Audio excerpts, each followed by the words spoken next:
நிலத்தடி நீர் சோசியர் ஆர்வி முருகன் பார்த்த பாயிண்ட் திருப்பூர் மாவட்டம் ஒகாயனூர், அதாவது Okayanur Thirumurugan real estate GN garden. Water diviner RV Murugan திருப்பூருங்கிறது இதுதான். திருப்பூரில் number 1 water diviner RV Murugan. Bore ஓடிட்டு இருக்கிற பக்கம் பாயிண்ட் பார்க்க வந்தேன், அதனால் அப்படியே வீடியோ எடுத்தேன்.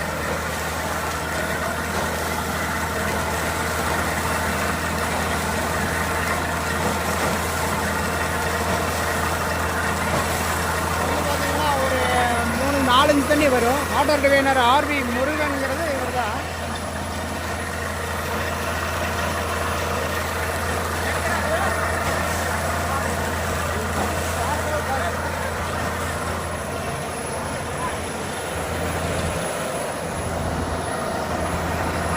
புதியதாக பொங்கலூர் ரோட்டில் ஒகாயனூர் அருகில் போட்டுக்கிட்டு இருக்கோம். இது வந்து பார்த்திங்கன்னா GN garden real estate Thirumurugan. Water diviner RV முருகனுங்கிறது இவர் தான்.